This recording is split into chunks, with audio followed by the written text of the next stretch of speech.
Me llamo Sofía Martínez, tengo 34 años y toda mi vida he vivido en San Antonio, Texas.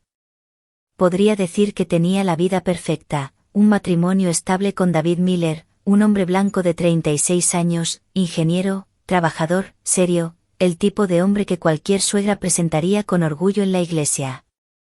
Teníamos una bonita casa en New Braunfels, un perro labrador que se llamaba Buddy, y los domingos íbamos al lago a pescar o simplemente a ver los botes pasar. David no era un hombre rico, pero era decente, constante, confiable. De esos que arreglan la puerta del garaje a medianoche sin quejarse.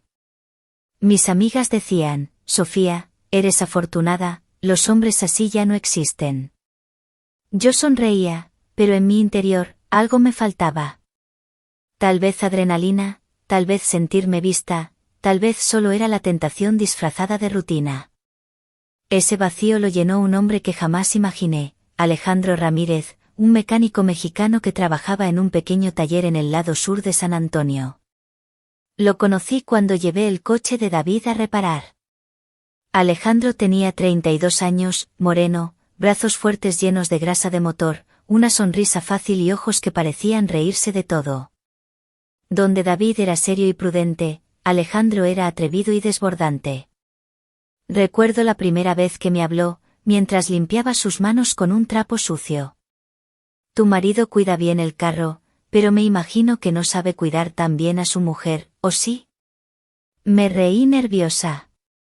Fue un chiste descarado, pero no pude dejar de sonreír. Esa chispa peligrosa se encendió en mí. A partir de entonces, empecé a buscar excusas para pasar por el taller. Una revisión de aceite, una luz que se encendía en el tablero, incluso un simple ruido raro, que yo inventaba solo para escucharlo reírse de mis historias. En esas visitas descubrí algo que me atrapó, Alejandro me hacía sentir atractiva, deseada, diferente. Cuando hablaba conmigo, no era la esposa de David Miller, sino Sofía, una mujer con fuego propio. Y aunque sabía que estaba jugando con la línea, seguía avanzando. Mis amigas latinas me decían en broma, mija, esos gringos son buenos para pagar las cuentas, pero los nuestros, ellos saben bailar y saben amar. Yo reía, fingiendo que no entendía, pero sus palabras se fueron quedando en mi cabeza. Una tarde, cuando David estaba en una reunión de trabajo en Austin, pasé por el taller otra vez. Alejandro estaba solo, escuchando música norteña en un viejo altavoz. Me invitó una cerveza y me contó que los gringos nunca valoraban lo que los mexicanos podían hacer.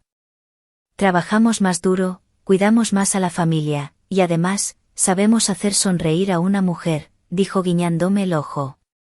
Ese comentario me atravesó como un dardo. Por primera vez pensé que tal vez mi matrimonio con David no era suficiente. Y lo más irónico, me dejé convencer de que había algo de racismo en mi propia vida, de que inconscientemente yo había aceptado que un hombre blanco, con estudios y estabilidad, era mejor que un latino con manos manchadas de grasa. Alejandro me pintó la historia de otra manera, yo no era la mujer de un buen hombre, era una víctima de la sociedad que me había condicionado a elegir lo correcto en vez de lo apasionante. Y yo, lo creí. Ese mismo día comenzó mi caída. Lo recuerdo como si fuera una escena de película. Yo, riendo nerviosa, aceptando otra cerveza, él, acercándose demasiado mientras me señalaba la camioneta que estaba reparando. Todo era un juego, un coqueteo disfrazado, pero en el fondo los dos sabíamos que esa era la primera piedra de un camino que no tendría retorno. David, mientras tanto, seguía en su papel perfecto, enviándome mensajes dulces, preguntando si necesitaba algo, diciéndome que me amaba. Yo miraba su foto en la pantalla de mi celular mientras reía con Alejandro y sentía un extraño sabor a culpa y excitación mezclados. No sabía que ese pequeño desliz iba a ser el inicio de una tormenta que destruiría no solo mi matrimonio, sino también mi reputación, y que el hombre que parecía más auténtico y mejor que mi marido, terminaría mostrando un rostro mucho más oscuro de lo que podía imaginar. Aquella tarde en el taller fue la última vez que pude mirarme al espejo sin sentir la marca de la traición. Todo empezó como un juego inocente, o al menos eso me repetía para tranquilizar mi conciencia. Pero en el fondo yo sabía que estaba cruzando una línea de la que no habría regreso. Alejandro se acercó tanto que podía oler la mezcla de aceite de motor con colonia barata. Su sonrisa descarada era un imán peligroso.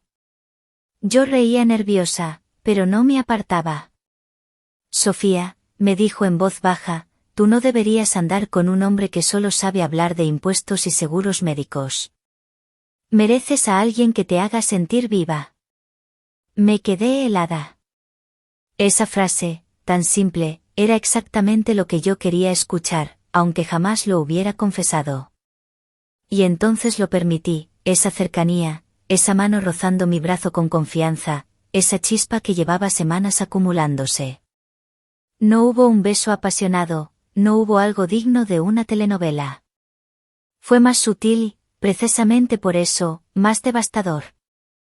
Me invitó a dar una vuelta, en una vieja camioneta Chevrolet que estaba reparando. Solo para probar el motor, dijo.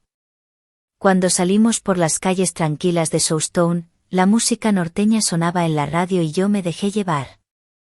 Me sentía como una adolescente escapando de la escuela. Paramos junto al río San Antonio, en un rincón escondido donde apenas pasaban autos. El sol comenzaba a caer y el cielo se teñía de naranja. Alejandro se volvió hacia mí con esa mirada intensa. Mírate, susurró, ni tú misma sabes lo hermosa que eres. Me reí, intentando disimular la vergüenza. No deberías decir eso. Estoy casada. Y yo no debería arreglar carros a cambio de $2 la hora, contestó. Pero aquí estamos, ¿no? Su humor sarcástico me arrancó una carcajada, y esa risa fue mi perdición. Porque después de ella, ya no hubo distancia. No fueron palabras, fueron silencios. Y en ese silencio mi fidelidad se rompió. No necesito describir detalles que YouTube censuraría, pero sí puedo decir que aquella prueba del motor terminó con mi corazón latiendo como nunca, con mis manos temblando y con una culpa que me mordía como serpiente. Alejandro me abrazó con satisfacción. ¿Ves? Susurró. Te hacía falta alguien como yo. Mientras tanto, mi teléfono vibraba en el asiento con un mensaje de David. Amor, llego tarde de Austin, ¿quieres que te traiga tu cheesecake favorito? Sentí un nudo en la garganta. Mi marido pensaba en endulzarme la noche, mientras yo lo traicionaba en la orilla del río con un hombre que apenas conocía. Esa noche, cuando volví a casa, David me esperaba sonriente con la caja del pastel en la mano. Me abrazó y me contó lo cansado que estaba, pero feliz de volver conmigo. Yo fingí una sonrisa, probé un bocado de cheesecake y asentí, como si nada hubiera pasado. Pero mi corazón sabía que acababa de abrir una puerta que nunca más podría cerrar. Lo peor era que, en mi mente, justificaba lo ocurrido con la excusa de siempre, David es bueno, pero Alejandro me entiende. Tal vez yo solo estoy rompiendo con un patrón racista que me impusieron. No me daba cuenta de que esas palabras eran solo veneno disfrazado de rebeldía. Al principio pensé que todo quedaría en aquel desliz junto al río. Que sería una locura de una sola vez y que después volvería a mi vida normal con David. Pero lo prohibido tiene la costumbre de crecer como fuego en pasto seco. Alejandro me escribía a todas horas, con bromas atrevidas y frases que me hacían sonrojar. ¿Qué hace la reina atrapada en su castillo blanco? Me mandaba por mensaje. Trabajando, contestaba yo, aunque en realidad me reía como una niña de 15. Pues cuando tu caballero esté ocupado, ven conmigo. Yo sí sé cómo tratar a una reina. Y así, poco a poco, nuestras escapadas se volvieron rutina. Un café en la mañana, un encuentro rápido en su taller, incluso excusas tontas para hacer las compras, cuando en realidad iba a verlo. Mientras tanto, David seguía siendo el esposo perfecto. Me acompañaba al supermercado de New Braunfels, organizaba barbacoas con nuestros vecinos los domingos, y hasta hablaba de llevarme de vacaciones a Florida. Su bondad se convirtió en un espejo incómodo. Cuanto más bueno era él, más me dolía mi engaño. Lo irónico es que yo me convencía a mí misma con la misma excusa: David nunca entendería mi cultura, mis raíces. Alejandro sí. Esto no es solo pasión, es justicia para mí. Esa mezcla de romanticismo barato y victimismo era la anestesia que me permitía seguir mintiendo. Pero las grietas comenzaron a aparecer. Una noche, mientras estábamos en un bar pequeño de Seguín, vi cómo Alejandro hablaba con otra mujer. Una chica joven, mexicana también, con tatuajes en los brazos. Él le tocaba el hombro de la misma forma con que me había conquistado a mí. Me ardió el estómago. ¿La conoces?, le pregunté con voz helada. Alejandro soltó una carcajada. Relájate, Sofía. Es solo una amiga. Aquí todos nos conocemos. Intenté creerle, pero en sus ojos vi algo que no había visto antes: esa chispa no era exclusiva mía. Más tarde, otra grieta. Un día llegó tarde a nuestra cita en el taller. Su camisa estaba arrugada, olía a cerveza y apenas podía sostener la mirada. ¿Estuviste bebiendo?, le pregunté. ¿Y qué?, me contestó riendo. Tú tienes a tu gringuito para aparentar la vida perfecta. Yo tengo derecho a divertirme. Me quedé sin palabras. ¿Ese era el hombre que me había dicho que me haría sentir viva? La gota que derramó el vaso llegó cuando lo invité, contra mi mejor juicio, a una reunión pequeña en casa de una amiga. Quise presentarlo discretamente, como si fuera un amigo más. Alejandro se puso a contar chistes racistas sobre los gringos delante de todos. Yo quería que se abriera la tierra y me tragara. Ese David seguro ni sabe bailar cumbia, ¿verdad?, dijo riéndose mientras las copas tintineaban. Mis amigas se miraban entre sí incómodas. Yo intenté cambiar de tema, pero por dentro algo se quebraba. Esa noche, al volver a casa, David estaba sentado en la sala, revisando unos papeles del trabajo. Me sonrió cansado y me ofreció una taza de té. No sé cómo lo haces, me dijo. Siempre te ves tan tranquila. Yo con este estrés estaría vuelto loco. Tragué saliva. Si supiera la verdad, pensaba, no volvería a mirarme con esos ojos llenos de cariño. Lo peor era que ya no podía parar. Alejandro se había convertido en una droga, incluso sabiendo que me hacía daño. Y lo más cruel, yo misma le había abierto la puerta a ese veneno. La rutina de la doble vida no dura para siempre. Uno cree que puede controlar el fuego, pero al final siempre termina quemando la casa. Y la mía empezó a arder el día en que David encontró la primera pista. Era un martes cualquiera. Yo había dejado mi celular sobre la mesa de la cocina mientras preparaba la cena. David estaba buscando la receta de su famoso chili en mi teléfono. Sí, él cocinaba mejor que yo, cuando de pronto apareció un mensaje de Alejandro en la pantalla. Reina, ¿vienes mañana al taller? Tengo ganas de verte con ese vestido rojo que te vuelve peligrosa. Cuando regresé de la despensa, David estaba de pie con el celular en la mano, el ceño fruncido y la cara pálida. ¿Quién es Alejandro?, preguntó en un tono que me heló la sangre. Tragué saliva, inventando una excusa torpe sobre un mecánico que me ayudó con el coche. Pero el daño ya estaba hecho. David no era tonto, y aunque no gritó ni armó un escándalo, sus ojos dejaron de mirarme igual. Esa noche dormimos en silencio. El perro, Buddy, parecía sentir la tensión, se echó a los pies de David como si eligiera de qué lado ponerse. Los días siguientes fueron un infierno de nervios.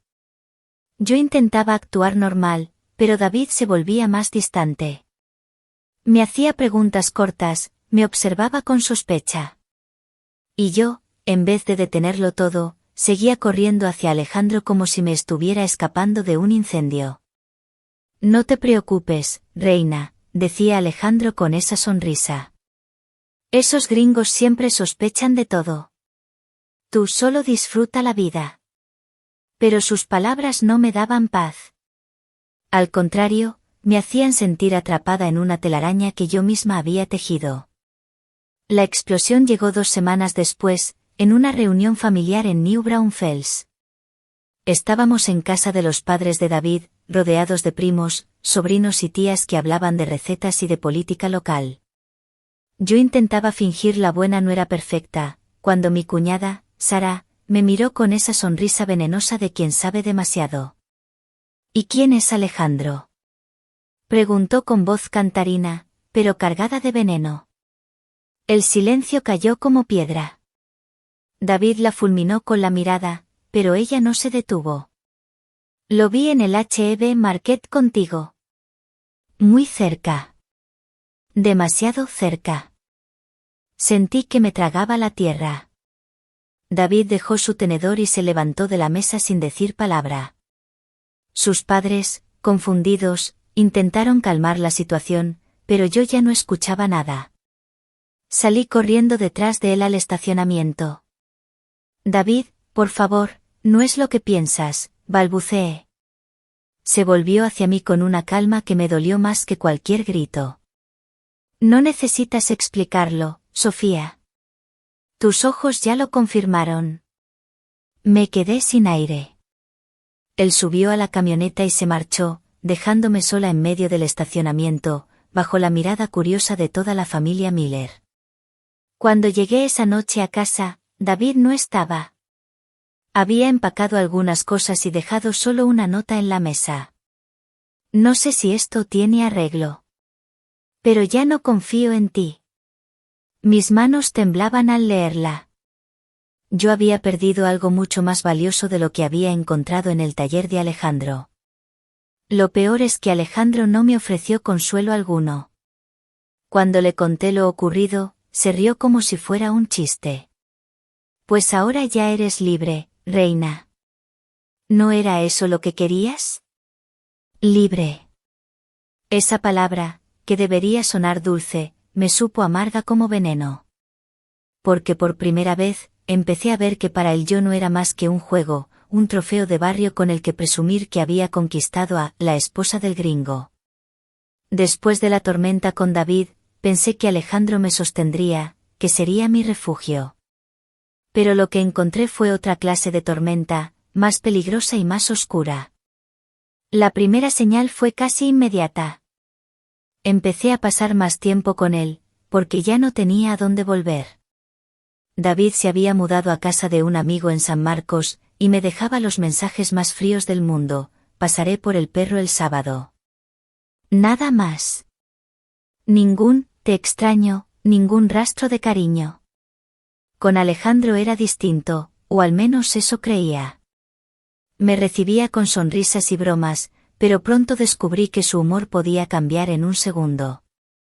Una tarde lo esperé en el taller, pero no llegaba. Cuando finalmente apareció, venía con la camisa arrugada y un olor fuerte a cerveza.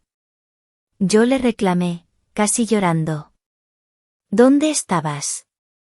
Te he llamado 20 veces. ¿Y desde cuándo tengo que dar explicaciones? Me contestó con frialdad. Ese fue el primer golpe invisible. El hombre que me hacía sentir libre, ahora me hacía sentir controlada y pequeña. Días después lo acompañé a un bar en Seguin, un lugar lleno de luces de neón y música a todo volumen. Ahí lo vi presumir de mí como si fuera un trofeo. Miren, muchachos, esta es la gringa que dejé sin marido. Dijo levantando su cerveza mientras sus amigos reían. Me ardieron las mejillas. Alejandro, no digas eso. ¿Por qué? ¿No es verdad? Rió a carcajadas, dándome un beso en la mejilla como si fuera un premio ganado en una apuesta. Empecé a notar cosas que antes no quería ver. Alejandro tenía deudas con medio mundo, desde el dueño del bar hasta un tipo que le prestaba dinero en efectivo. Cuando sonaba su celular, cambiaba de expresión, se ponía nervioso. Y a veces desaparecía por 2 o 3 noches sin explicación. Una noche lo confronté. ¿Me estás engañando? Él soltó una carcajada. Ay, Sofía. ¿Tú me vas a hablar de engaños? Dijo mirándome con sarcasmo. Esa frase me atravesó como cuchillo. Lo peor fue cuando empecé a ver su verdadera manera de pensar. Un día me llevó a ver a su primo en un barrio pobre de Laredo. Al regresar, empezó a burlarse de David y de los gringos en general. Ellos creen que son superiores, pero no sirven ni para cambiar una llanta. Yo me llevo a su mujer y ni cuenta se dan. Eso sí que es venganza. Me quedé helada. ¿Venganza? ¿Yo era solo una venganza para él? Esa noche, al llegar a casa, encontré en la puerta un sobre. Era de David. Dentro había una foto de nosotros dos en mejores tiempos, en el lago, sonriendo, con Buddy saltando en el agua. Y una nota corta. Te deseo lo mejor, Sofía. Pero recuerda, lo que uno siembra, lo recoge. Me senté en el sofá con lágrimas en los ojos. Por primera vez sentí que había elegido perder algo irreemplazable a cambio de una ilusión barata. Y mientras lloraba, sonó mi celular. Era Alejandro. Contesté con la voz temblorosa. ¿Qué pasa? Pregunté. Reina, necesito que me prestes dinero. Son solo $5.000. Mañana te los devuelvo. Ahí lo entendí. No era amor, no era destino, no era cultura. Era un engaño más. Y yo, la mujer que había traicionado a un buen hombre, ahora era la presa fácil de un jugador peligroso. A esas alturas ya no podía engañarme más. Alejandro no era el héroe latino que me hacía sentir viva, sino un hombre con demasiadas sombras. Pero cuando una se mete en la telaraña, no basta con querer salir, cada movimiento la atrapa más. Los problemas empezaron a multiplicarse. Alejandro me pedía dinero constantemente. Primero fueron $5.000, después 10, siempre con la misma promesa, te lo devuelvo mañana, reina. Nunca volvió nada. Cuando le decía que no podía, se enfurecía. ¿Cómo que no? Me gritó una vez en su taller, tirando una llave inglesa al suelo. Tú vivías con un gringo rico. No me digas que no tienes nada. Me asustó. Ese hombre que antes parecía gracioso y encantador ahora me miraba con ojos de amenaza. Poco después, David dejó de pagar varias cuentas que antes manejaba él, porque ya no vivíamos juntos. La hipoteca, la luz, el seguro. De repente me encontré atrapada entre la presión económica y la dependencia de Alejandro. Él, lejos de ayudarme, me hundía más. Lo peor vino una noche en Laredo, cuando me llevó a un bar de mala muerte lleno de humo y música norteña. Alejandro estaba borracho, bailando con otra mujer delante de mí. Cuando lo confronté, se rió en mi cara. ¿Qué esperabas, reina? No soy tu marido fiel y aburrido. Sentí la humillación más grande de mi vida. Los demás se reían, y yo solo quería desaparecer. A la semana siguiente recibí una llamada del banco, mi tarjeta estaba sobregirada. Al revisar el estado de cuenta, vi compras que yo no había hecho, relojes caros, botellas de tequila, incluso neumáticos para un coche que no era mío. Alejandro había usado mis datos sin pedirme permiso. Cuando lo encaré, no lo negó. ¿Y qué? Dijo, con esa sonrisa fría. Tú me debes todo. Dejaste al gringo por mí, ahora eres mía. Su voz fue como un golpe. Mía. Ya no me trataba como reina, sino como propiedad. Mientras tanto, David brillaba en contraste. Un amigo me contó que lo habían ascendido en su empresa en Austin, que todos hablaban de su profesionalismo y de cómo, pese al divorcio inminente, mantenía la cabeza en alto. Incluso lo vieron en una feria local sonriendo, con Buddy a su lado, como si la vida le estuviera dando un nuevo comienzo. Yo, en cambio, me hundía. Mis amigas empezaron a alejarse. Una de ellas, Laura, me dijo directamente: Sofía, nosotras te queremos, pero no podemos verte destruirte así. Estás con un hombre que no vale nada.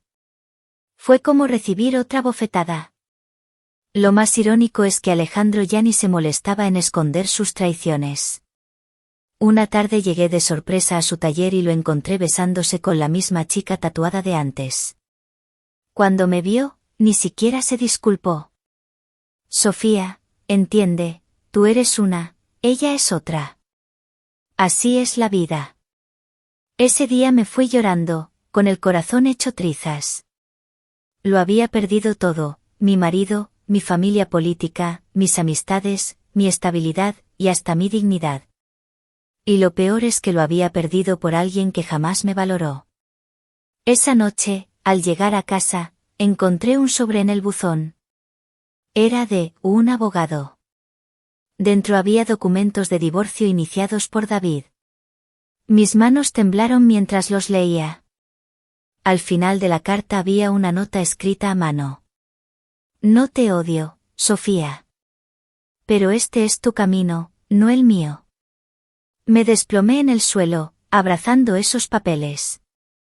Entendí que, mientras yo me hundía con Alejandro, David estaba avanzando, reconstruyendo su vida. Y yo había elegido la ruina. Los días siguientes fueron un descenso todavía más oscuro. Alejandro ya no fingía ser encantador, me trataba como una billetera con piernas. Cuando le decía que no podía darle más dinero, me llamaba ingrata y me recordaba que, gracias a él yo había descubierto lo que era vivir de verdad. Irónico, porque cada minuto con él me hacía sentir más muerta por dentro. Mientras tanto, David parecía transformarse en otro hombre. Lo veía en las redes sociales, sí, lo espiaba en secreto. Fotos en Austin con nuevos compañeros de trabajo, con Buddy corriendo feliz por un parque, incluso en eventos comunitarios donde hablaba de proyectos de energía limpia. Se veía más seguro, más fuerte, más vivo que nunca. Y cada sonrisa suya era un puñal en mi corazón. Un día, Laura, la única amiga que aún me hablaba, me dijo con tono serio: Sofía, ¿sabes que David está trabajando con un abogado muy bueno? Dicen que no solo está pidiendo el divorcio, sino que quiere asegurarse de que quede sin nada de lo que fue suyo. ¿Cómo?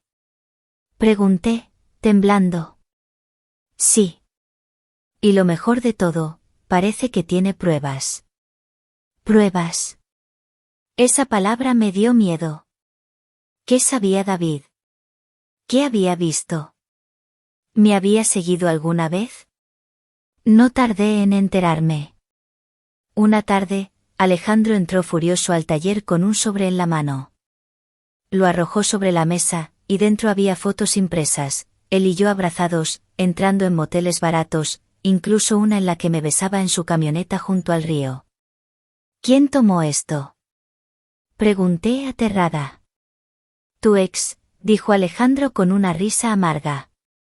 Ese gringo listo nos está vigilando desde hace meses. Me quedé helada. David, el hombre tranquilo, serio, que jamás levantó la voz, había estado esperando el momento exacto para hundirnos. Alejandro, en lugar de preocuparse, se burló. Va, que haga lo que quiera. Yo tengo mis contactos. Nadie va a tocarme.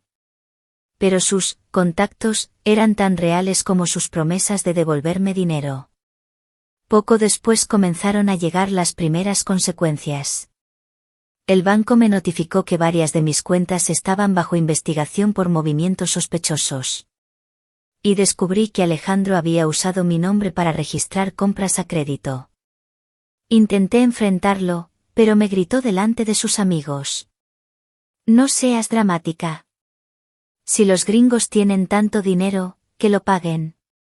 Tú y yo somos diferentes. Esa frase, tú y yo somos diferentes, me heló. Me di cuenta de que no hablaba de amor, ni de futuro, ni de respeto. Para él yo era solo un símbolo, la esposa blanca que había dejado a su marido, perfecto, por un latino pobre. Era su trofeo de venganza, nada más. Mientras tanto, David comenzó a moverse con precisión quirúrgica. Un día recibí una citación legal, él había presentado pruebas de mi infidelidad y del fraude económico de Alejandro. Su abogado pedía que yo respondiera por las deudas que se habían hecho a mi nombre. Lloré toda la noche. Alejandro, en lugar de consolarme, salió con otra mujer y regresó borracho, cantando a gritos canciones rancheras bajo mi ventana. Yo lo odiaba, pero al mismo tiempo estaba atrapada. Lo más humillante ocurrió en público. En una pequeña feria en San Marcos, me crucé con David por casualidad. Estaba con Buddy, rodeado de vecinos y amigos. Todos lo saludaban con respeto y cariño. Al verme, no me dijo ni una palabra. Solo me miró con una calma que me destrozó. Esa mirada no era de odio, sino de alguien que ya había ganado. Entendí entonces que la venganza de David no iba a ser un grito, ni un golpe, ni un escándalo. Sería lenta, meticulosa, pública y devastadora. Y lo peor es que yo misma había puesto todas las piezas en sus manos. El día en que todo salió a la luz empezó como uno cualquiera. Yo estaba en el taller de Alejandro, cansada de sus gritos, de sus deudas y de sus promesas vacías. Me sentía como una sombra de lo que había sido. Pero a media mañana, llegaron los primeros mensajes al teléfono. ¿Eres tú en las noticias? Sofía, pon el canal local. Tu exmarido es un genio. Encendí la televisión y sentí que el suelo desaparecía bajo mis pies. En la pantalla aparecía David, impecable con su traje, acompañado de su abogado. El presentador lo presentaba como el hombre que destapó un caso de fraude y estafa en Texas. Mostraban imágenes, facturas falsas a mi nombre, tarjetas de crédito usadas para comprar coches, grabaciones de cámaras de seguridad donde Alejandro manejaba vehículos adquiridos ilegalmente. Todo estaba documentado. Y en cada documento aparecía mi firma, mi cuenta, mi responsabilidad. El reportero remató. La señora Sofía Miller, ex esposa de David Miller, habría estado involucrada en estos movimientos, aparentemente bajo la influencia de su actual pareja, Alejandro Ramírez, un mecánico local con antecedentes de deudas. Sentí que me faltaba el aire. Alejandro, en cambio, estalló en carcajadas. ¡Que lo prueben!, gritó golpeando la mesa. Esos gringos creen que con papeles pueden asustar. Pero no era solo papeles. Era todo. Esa tarde, cuando salimos a la calle, había periodistas en la esquina, con cámaras y micrófonos. Sofía, ¿qué tiene que decir de las acusaciones? ¿Es cierto que su amante usó su identidad para defraudar bancos? ¿Se arrepiente de haber dejado a su marido? Las preguntas eran cuchillos. Yo corrí al coche para esconderme, pero Alejandro, con su ego desbordado, se quedó riendo, posando como si fuera una celebridad. Digan que Alejandro Ramírez no se rinde nunca. Gritaba mientras levantaba los brazos. Los noticieros aprovecharon esa imagen. Al día siguiente, mi foto junto a él salió en los periódicos con titulares como, de esposa ejemplar a cómplice de estafas. Y las redes sociales eran despiadadas. Eso le pasa por cambiar un buen hombre por un vividor. David merece una medalla, la dejó en evidencia sin ensuciarse las manos. Alejandro es un payaso, y Sofía su asistente. Yo quería desaparecer. Esa noche, intenté llamar a David. Después de varios tonos, contestó. Su voz era tranquila, casi fría. ¿Sí? David, por favor, esto se está saliendo de control. No soy como dicen. Hubo un silencio largo. Luego respondió. No te preocupes, Sofía. No necesito decir nada. Ustedes solitos están mostrando quiénes son. Y colgó. Esa frase fue peor que cualquier insulto. Tenía razón, yo misma me había hundido en ese lodo, y ahora todos lo veían. Lo peor fue cuando Alejandro empezó a usar la situación para presumir. En los bares decía: «Ven, Sofía dejó a su gringo por mí. Ahora somos noticia nacional». Yo lo miraba con asco, preguntándome cómo había podido confundir a este hombre con una salvación. Mientras tanto, David se había convertido en el ejemplo de dignidad, tranquilo, respetado, incluso admirado por haber destapado el fraude sin perder nunca la compostura. En ese momento entendí algo doloroso: su venganza no era destruirme con odio, sino mostrarle al mundo la verdad. Y la verdad era suficiente para aniquilarme.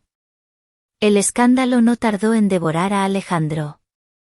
El hombre que se reía frente a las cámaras, que levantaba los brazos como si fuera una estrella de rock, de pronto empezó a sentir como el mundo se le venía encima.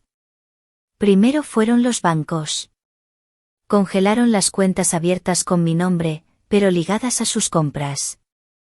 Luego llegaron las demandas de prestamistas locales. Un tipo de San Antonio incluso apareció en el taller gritando que Alejandro le debía más de $20.000. Yo estaba ahí, y juro que temí que lo golpeara. «¿Dónde está mi dinero, inútil?», gritaba aquel hombre enorme, mientras Alejandro se escondía detrás de mí como un niño. Fue la primera vez que lo vi sin su máscara de bravucón. Y fue también la primera vez que sentí vergüenza ajena por haberlo elegido. Pero lo peor llegó una noche en Laredo, cuando la policía irrumpió en el taller con una orden de cateo. Encontraron piezas de coches robados, facturas falsas y hasta matrículas alteradas. Alejandro fue esposado delante de mí, todavía gritando: «Esto es una trampa de los gringos. Todo está arreglado». Yo intenté defenderlo, pero un oficial me miró con frialdad. «Señora, usted también está bajo investigación». El taller fue clausurado, y los vecinos me observaban desde sus ventanas con esa mezcla de morbo y desprecio. Mientras tanto, David brillaba más que nunca. La noticia de que había entregado todas las pruebas a las autoridades lo convirtió en el ciudadano ejemplar en la prensa local. En las ferias comunitarias lo invitaban como orador, y hasta lo propusieron para un comité empresarial en Austin. Un día lo vi en la televisión, hablando con calma, con Buddy a su lado. El reportero le preguntó si sentía odio hacia mí. «No», respondió con esa serenidad que me destrozaba. «Solo creo que la vida siempre devuelve lo que das». La frase recorrió mi cuerpo como un latigazo. Alejandro, por su parte, no tardó en mostrar su verdadera cara. En la cárcel preventiva, me llamó desesperado. «Sofía, tienes que sacarme de aquí. Vende tu casa, pide un préstamo, lo que sea. No me dejes solo». Yo lo escuchaba y pensaba en cómo se había burlado de mí, de David, de todos. En cómo me había usado para comprar coches, relojes, alcohol. Y aunque mi corazón estaba roto, una parte de mí sentía una extraña paz al ver que, finalmente, la rueda giraba. Las redes sociales no perdonaban. El hashtag #el mecánico estafador se volvió tendencia, y mi foto con él seguía circulando, acompañada de memes crueles. Yo era la gringa tonta que cambió un diamante por chatarra. En medio de ese caos, recibí una carta de David. Era corta, escrita a mano, como solía hacer cuando aún éramos felices. Decía: «Sofía, no busqué tu ruina. Solo mostré la verdad. Ahora cada uno debe vivir con sus decisiones». Lloré al leerla. Porque en esas palabras había más nobleza que en todo lo que Alejandro me había dado en meses. Y mientras el mundo de Alejandro se desmoronaba, yo entendí que estaba sola. Sin marido, sin amante, sin dinero, sin amigos. Solo quedaba enfrentar las consecuencias. El juicio de Alejandro fue un espectáculo en todo el condado. Los periódicos lo llamaban el mecánico estafador de Laredo. Yo tuve que sentarme en la sala, a pocos metros de él, mientras los fiscales proyectaban en una pantalla gigante todas las pruebas, las facturas falsas, los coches registrados a mi nombre, los relojes de lujo comprados con mis tarjetas, hasta grabaciones de cámaras de seguridad en donde él aparecía presumiendo de mí como el trofeo gringo. Alejandro, con el mismo descaro de siempre, intentó culparme. Ella afirmó, ella sabía todo. Yo solo seguía órdenes. La sala estalló en murmullos. Yo me levanté llorando, gritando que era mentira, que él me había manipulado, que me había usado. El juez me miró con severidad, y por un momento sentí que me hundía en un abismo sin salida. Al final, la sentencia cayó como un martillo, 12 años de prisión por fraude, estafa y falsificación. Alejandro gritaba insultos en español mientras lo esposaban y lo arrastraban fuera de la sala. Fue la última vez que lo vi. Yo no salí ilesa. Mis cuentas fueron congeladas, tuve que pagar multas y cargar con el peso de la vergüenza pública. Mi apellido, que antes sonaba respetable en la comunidad, ahora era sinónimo de traición y escándalo. Mis amigas desaparecieron, mi familia me daba la espalda. En el supermercado, sentía las miradas de todos quemándome como fuego. ¿Y David? David florecía. El día de la sentencia, lo vi en la entrada del tribunal. Llevaba un traje gris impecable, Buddy a su lado, moviendo la cola como siempre. Los periodistas se le acercaron, preguntando qué sentía al ver a su exesposa envuelta en todo esto. Él respondió con calma. Solo espero que todos aprendamos algo. Yo no busqué venganza. La verdad sola hace justicia. Esa frase quedó en todos los noticieros. Se volvió viral. La gente lo aplaudía, lo veía como un hombre fuerte, digno, que había sabido transformar la traición en victoria. Incluso lo invitaron a dar charlas sobre resiliencia en pequeñas universidades de Texas. Yo, en cambio, me encontré sola en un apartamento barato en las afueras de San Antonio, con una reputación destrozada y una vida que ya no reconocía como mía. Una noche, encendí la televisión y vi a David en una entrevista. Sonreía, sereno, mientras el presentador lo felicitaba por dar la vuelta a una tragedia personal y convertirla en inspiración. Buddy ladraba alegremente a su lado. Y yo apagué la pantalla.